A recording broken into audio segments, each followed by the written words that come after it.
which you can understand. It's been a very long time since he's seen them. What's in the works? Days ago that the King did indeed send a birthday present to Lilibet. He has only met her once. It seems an awful shame, doesn't it, that the relationship between himself and Archie and Lilibet. There is this underlying sadness, of course, because of the rift that the King is not seeing his grandchildren. I think he's only met Lilibet possibly once. What happens when a runaway prince comes crawling back to the palace he once stormed out of in defiance? And more than that, what kind of father thinks dragging his children into a kingdom that has practically disowned him is a good idea? That's the question everyone in London is whispering about. And believe me, the drama is messier than anything you've seen before. The moment whispers spread that Harry was flying back to the UK, Buckingham Palace practically went into lockdown.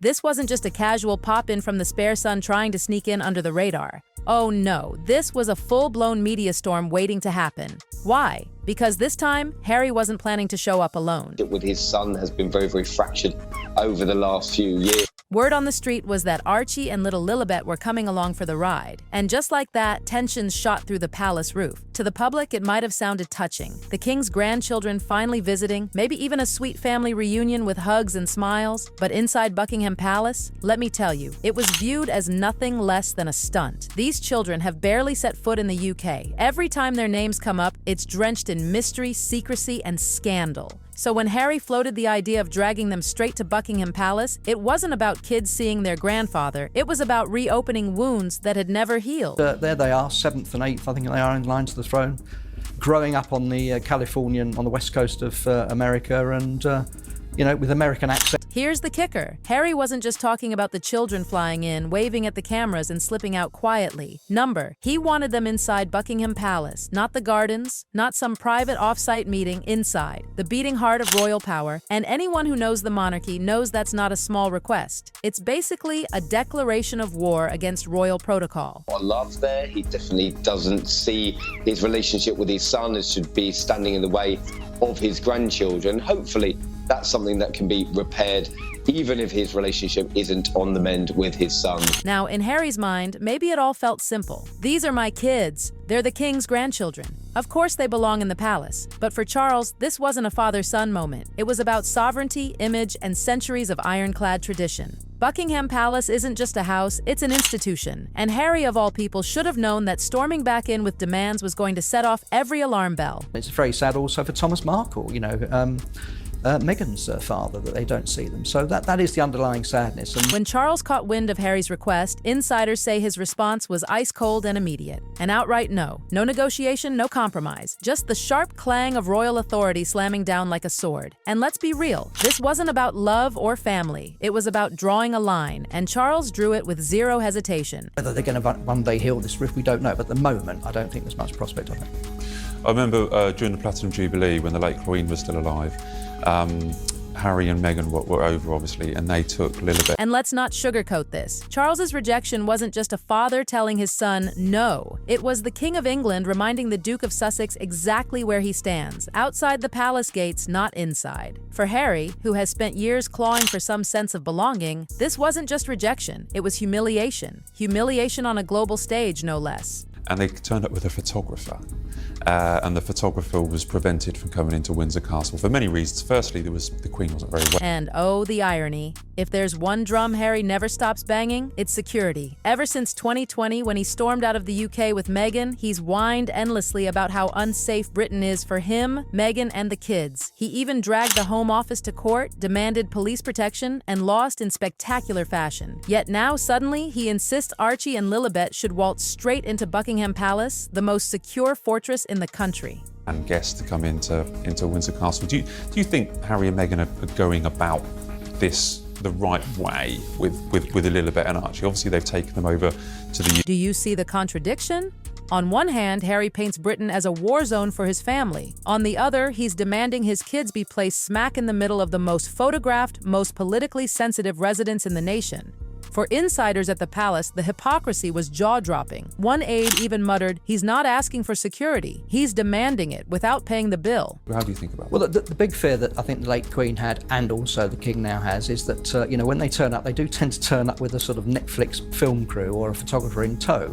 And you always get the feeling. And Charles? He wasn't having any of it. To grant Harry's demand would have thrown the palace into complete chaos. Extra protection, media frenzy, heightened scrutiny, and all for what? A man who slammed the royal door shut years ago, only to come crawling back when it suited him. Or later end up on a programme or in some sort of podcast or whatever. This is where Harry's true colours flashed for all to see. The sheer arrogance of it stunned even seasoned palace staff. Did he really think King Charles would just toss centuries of protocol aside because Harry asked nicely? This is the same Harry who stormed out of Britain, cashed in on Netflix, dropped a tell-all memoir, and blasted his family on global television, and now he thinks the palace should roll out the red carpet for him and his kids? Trust him, and even if the Queen might have been, struggling with her health, I think she was still sharp as it. It's mind-blowing hypocrisy. He wants the perks of being a prince, but none of the responsibilities. He torched the bridges behind him, and now he's acting like nothing has changed. As one royal watcher put it bluntly, Harry doesn't want reconciliation. He wants access and don't think it stopped with the children. Completely that the name Lilibet was chosen in the first place. I think she was a little bit upset by that. Yes, she put her foot down and said no photographs, and I must admit, I don't blame her. According to palace sources, Harry's list of demands also included reinstated financial support and full royal treatment for him and Meghan. That means curtsies, bows, motorcades, the full royal circus. Can you believe it? It's as if Harry truly thinks he can cash out of the monarchy when it benefits him, then cash right back in when he feels like it. I can think of one. I think of one. She's Lilibet Diana. I mean, these are two of the most photographed, two of the most famous people in the world that she's named after. Meanwhile, while Harry stomped around the UK in a rage over his father's rejection, Meghan Markle was nowhere to be seen. No interviews, no sources close to Meghan, no subtle leaks to the press, just pure silence.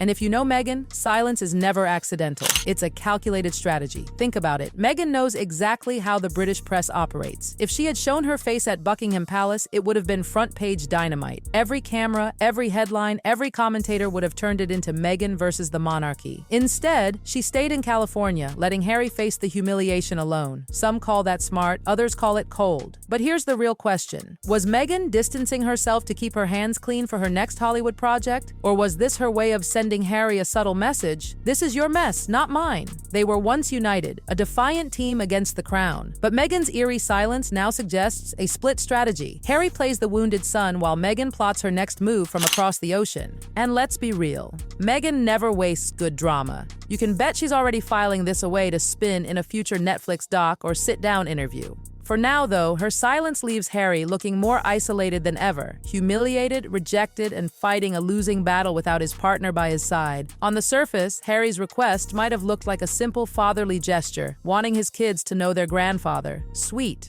right? But palace insiders insist this was never about family hugs. They're whispering it was about something far darker: custody. If Harry could establish the UK as a legitimate base for Archie and Lilibet, it could flip the balance in any future custody dispute with Meghan. Legal experts are already speculating that Harry's real play wasn't about royal bonding at all. It was about planting legal roots. Imagine the optics. Archie and Lilibet photographed inside Buckingham Palace with the king himself. Suddenly, Harry could argue Britain isn't hostile at all. It's home turf. And if you think Meghan would just sit back and allow that, think again. This is the woman who has fought tooth and nail to control the children's image, shielding them from nearly every royal tie. The thought of Harry parading them through Buckingham Palace against her wishes, that could trigger the ugliest custody battle in modern history. California versus the Crown. Forget Netflix. It wouldn't even need a script. But here's where it gets even juicier. If Harry really thought this was about winning sympathy for a family reunion, he was dead wrong. Because Meghan's silence, that eerie absence, suddenly starts to look less like strategy and more like pure fury. The kind of cold rage that simmers quietly before exploding. They were supposed to be a team. Yet this time, Meghan left Harry to take the fall alone. And lurking behind all this chaos is a ghost the palace desperately wishes would stay buried. The endless whispers surrounding Archie and Lilibet's births. From the very beginning, rumors swirled. Questions about surrogacy, staged photo ops, and why Meghan's pregnancies were cloaked in such secrecy. No hospital steps, no traditional announcements, no proud royal doctors. just carefully curated pictures and silence. By demanding Archie and Lilibet be marched through Buckingham Palace, Harry may have accidentally ripped that box wide open again. Think about it. If Charles slammed the door so firmly on his grandchildren, royal watchers say it might not just be about drama with Harry, it might be about something far more chilling. The fact that the palace doesn't want to validate children whose lineage has never been transparently confirmed. For the monarchy, legitimacy isn't gossip.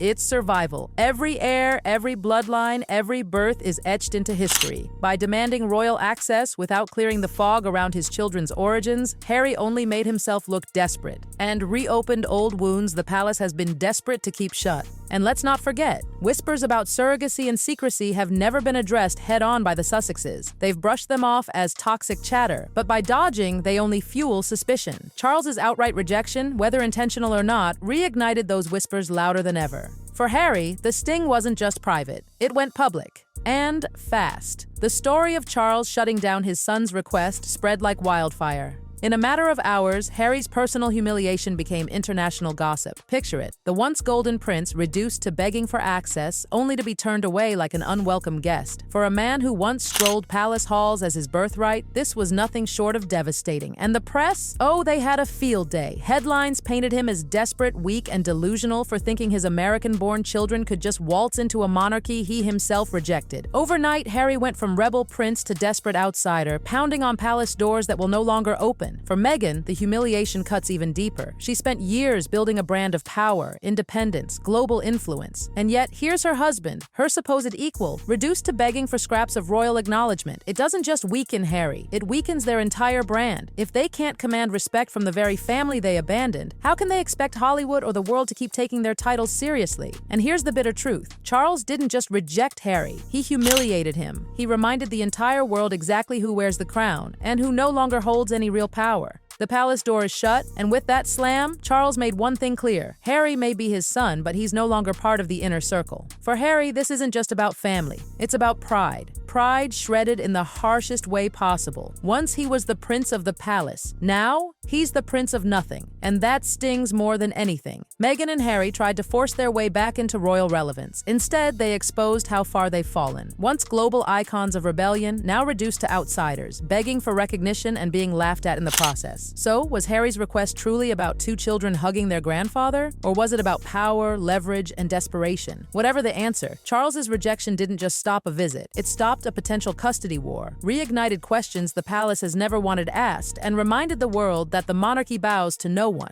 not even a runaway prince. And that, ladies and gentlemen, is how a simple request to bring Archie and Lilibet to Buckingham Palace exploded into one of the most humiliating chapters of Prince Harry's life.